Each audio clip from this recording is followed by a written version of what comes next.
I took a babysitting job for an 18-year-old boy. Now I know why the other babysitters left abruptly. I never should have taken that babysitting job. I knew something was off when I stepped into that suburban nightmare. But I needed the money, and honestly, how bad could watching an 18-year-old be? Turns out pretty bad. It all started when I saw the ad online. Babysitter needed for 18-year-old son. Great pay, flexible hours. I know what you're thinking. Why does an 18-year-old need a babysitter? That's what I asked Mrs. Dalvan when I showed up for the interview. "Oh, Robert's special," she said, her smile never quite reaching her eyes. "He needs supervision. Someone to make sure he takes his medication, doesn't leave the house, that sort of thing." I nodded, trying not to let my confusion show. The pay was incredible, way more than I'd ever made babysitting before. And as a broke college student, I couldn't afford to be picky. "There's just one more thing," Mr. Dalvan added, his deep voice startling me. I hadn't even noticed him enter the room. "The last few babysitters, well, they didn't work out. Left rather abruptly, I'm afraid. But I'm sure that won't be a problem with you, will it, Adriana?" Something in his tone made me want to run, but I pushed the feeling aside. "Of course not, sir. I'm very reliable." And that's how I found myself alone in the Dalvan house on a Friday night, wondering what I'd gotten myself into. The house was normal enough, a typical suburban two-story with a manicured lawn and a white picket fence. But something about it felt off. Maybe it was how the floorboards creaked even when no one was walking on them, or how the air felt thick and heavy as if the house held its breath. Robert was in his room when I arrived.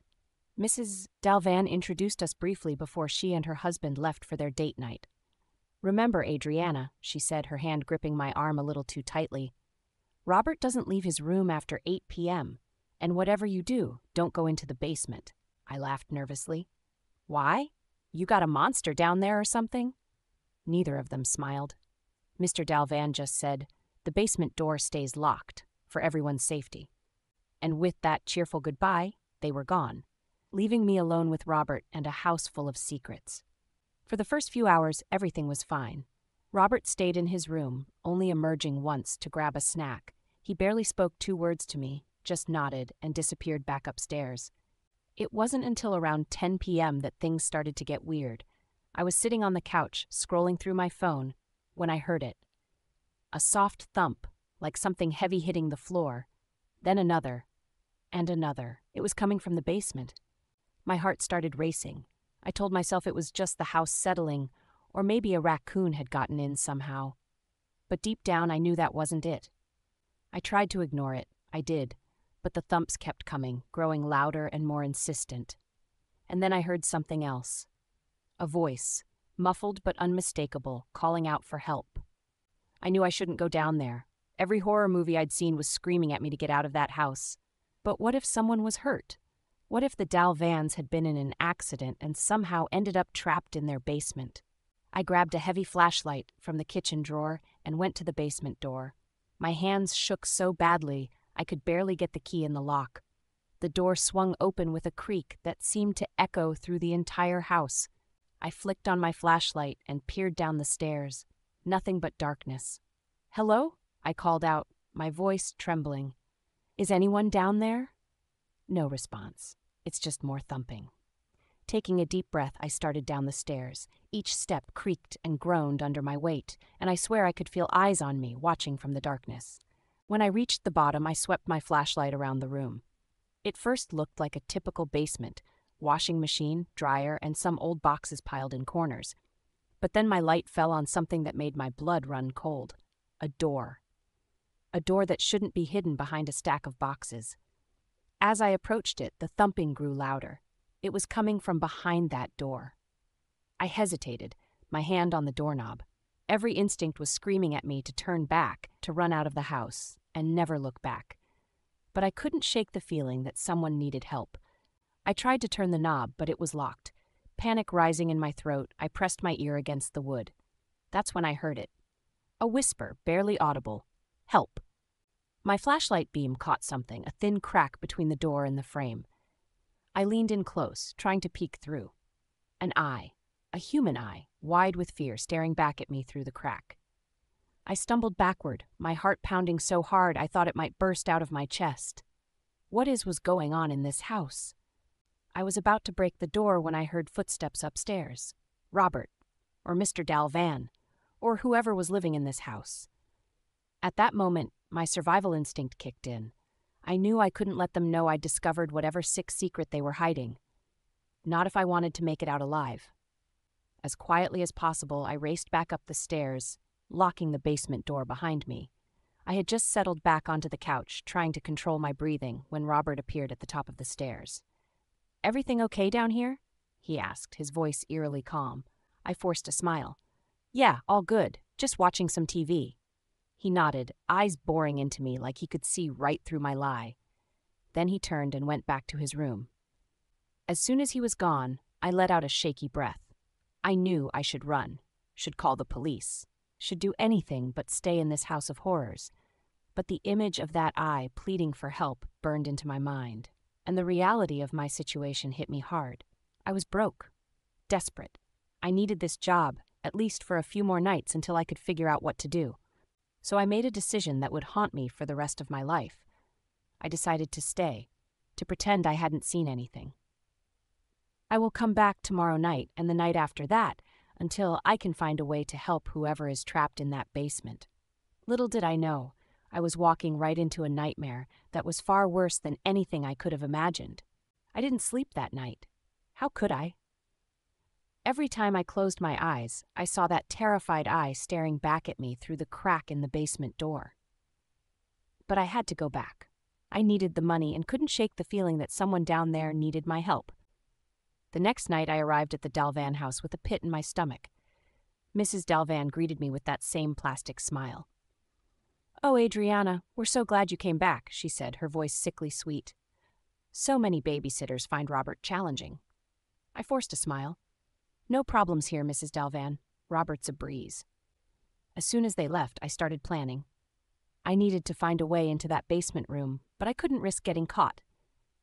I spent the first few hours pretending everything was normal, checking on Robert periodically and watching TV with the volume up to mask any sounds I might make. Around midnight, I heard Robert's door close. Taking a deep breath, I grabbed my phone and the flashlight I'd brought from home. This time, I was prepared. The basement was just as creepy as I remembered. My heart pounded as I approached the hidden door, praying it would somehow be unlocked this time. No such luck. I pressed my ear against the wood. "Hello?" I whispered. "Is anyone there?" For a long moment, there was nothing. Then, so faint I almost missed it. "Please, help us. Us." There was more than one person down there. I fumbled with my phone, pulling up the lock-picking video I'd watched earlier. It looked so easy online, but my hands shook so badly that I could barely steady the bobby pins. After what felt like hours but was probably only minutes, I heard a soft click. The door creaked open, and the smell hit me like a punch to the gut, sweat, blood, and something worse. My flashlight beam cut through the darkness, revealing a nightmare. The room was small, maybe 10 by 10 feet, and it was full of people. Young women, mostly, crammed together like sardines. Some were barely conscious, others stared at me with wide, terrified eyes. "Oh my God," I breathed. "What is this?" One of the girls, her face gaunt and her eyes sunken, spoke up. "You're the new babysitter, aren't you?" Her voice was hoarse like she hadn't used it in a long time. "They always bring in a new one when they take one of us." The implications of her words made me want to vomit. I don't understand. Who are you? What is this place?" "We're the other babysitters," another girl said, "the ones who left abruptly." My mind was reeling. This couldn't be happening. This didn't happen in real life in average suburbs with white picket fences. "We have to get you out of here," I said. "I'll call the police. We'll—" "No!" Several shouted at once, then immediately hushed, glancing fearfully at the ceiling. "You can't," the first girl said. "They'll know. They always know. And then you'll end up down here with us, and the next babysitter will come, and the cycle will continue. But go, before they catch you. But please don't leave us here. Find a way to help us." I wanted to argue, to insist on getting them out right now. But I knew she was right. If I got caught, I couldn't help anyone. I closed the door, my hands shaking so badly I could barely lock it. I had just returned upstairs when Robert appeared in the living room doorway. "What are you doing up?" he asked, his voice unnervingly calm. "Just getting a glass of water." Thought I heard a noise, but it was nothing. "Get some sleep, Adriana. Tomorrow's going to be a long day." A chill ran down my spine as I watched him climb the stairs. Somehow, I knew he was right. Tomorrow was going to be very long indeed. I didn't sleep that night. How could I? The faces of those girls haunted me every time I closed my eyes. I spent the night researching, trying to find any information about missing persons in the area, the Dalvans, or anything that could help me make sense of this nightmare. I found nothing. It was like the Dalvans didn't exist outside of this house. The next evening, I arrived at the house with a plan. It wasn't a good plan, but it was all I had. I'd smuggled in my laptop, a portable Wi-Fi hotspot, and a small camera. If I couldn't get the girls out tonight, I'd at least get proof to take to the police. Mrs. Dalvan greeted me with that same plastic smile. "Adriana, dear, we're so pleased you're settling in well. Robert seems quite fond of you." When they left, I set up my laptop in the living room, the camera pointed at the basement door. Then hours passed. Robert stayed in his room. The house was quiet, too quiet. Around midnight, I heard it. A soft click like a lock turning. Then footsteps came up from the basement. I held my breath, my heart pounding so hard I was sure it would give me away. The basement door opened, and Mr. Dalvan stepped out. But he wasn't alone. He was dragging one of the girls from the hidden room. I bit back a scream. The girl's eyes were wide with terror, her mouth gagged. She looked right at me, silently pleading for help. Mr. Dalvan didn't notice me.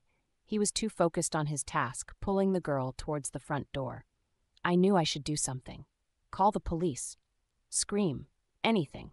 But I was frozen in place, watching in horror as he opened the front door and shoved the girl into a waiting van.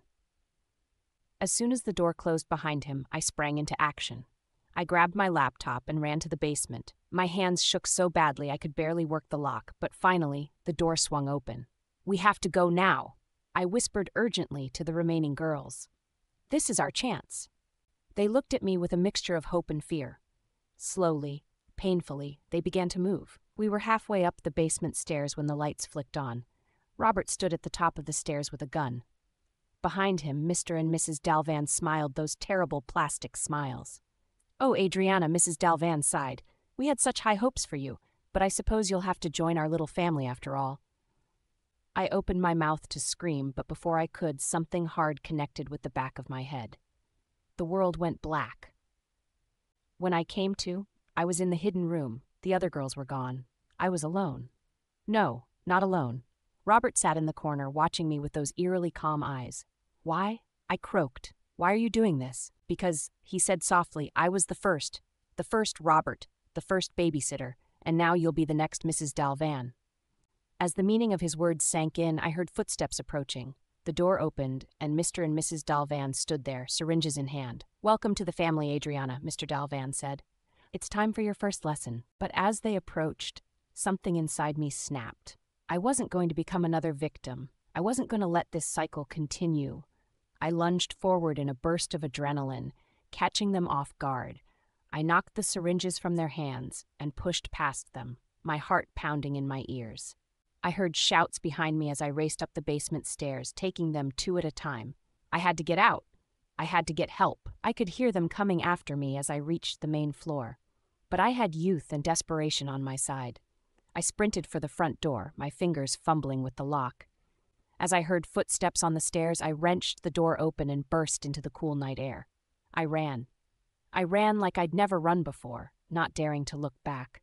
I could hear voices behind me, but they grew fainter as I put distance between myself and that house of horrors. I didn't stop running until I reached a 24-hour diner several blocks away. With shaking hands, I called the police. But as I waited for them to arrive, a chilling thought occurred to me. Would anyone believe my story? And even if they did, could we save the others before the Dalvans made them disappear? I knew one thing for sure. This nightmare was far from over. It's been 3 weeks since I escaped from the Dalvan house. 3 weeks of police interviews, nightmares, and constantly looking over my shoulder. I'm writing this now because I need anyone to know what happened. What's still happening? When the police arrived at the diner that night, I was a mess. bruised, disheveled, and babbling about hidden rooms and kidnapped babysitters. I could see the doubt in their eyes, but they took my statement and promised to investigate. They went to the house, of course, but by then, it was too late. The Dal vans were gone. The basement room was empty, scrubbed clean. There was no evidence of Robert, no sign of the other girls, nothing to corroborate my story. I insisted they check missing person reports and examine the house's history. They did, but it led nowhere. It was like the Dal vans had never existed. The police started to question my story. Was I on drugs? Did I have a history of mental illness? Maybe I'd imagined the whole thing, but I know what I saw, what I experienced. The terror in those girls' eyes, the sadness in Robert's. It was real, all of it. I've spent every waking moment since then trying to find proof. I've scoured social media, online forums, and local news archives. I've contacted every babysitting agency in the area, trying to find others who might have encountered the Dal vans. Yesterday, I finally found something. A post on an obscure missing persons forum, dated 3 years ago. It was from a woman looking for her daughter, who had disappeared after taking a babysitting job. The details were vague, but one thing stood out: the family's name. Dal van. It's not much, but it's a start. Proof that I'm not crazy, that somewhere out there, the Dal vans are still operating, still trapping young women in their twisted family. I don't know what to do next. The police won't listen to me anymore. I'm afraid to go to the media. What if the Dal vans see it and disappear again? But I can't just do nothing. So I'm posting this here, hoping someone will believe me. I'm hoping someone might have information that could help, and most of all, hoping to warn others. If you see a job posting for a babysitter needed for an 18-year-old, don't take it. If you meet a family named Dal van, run.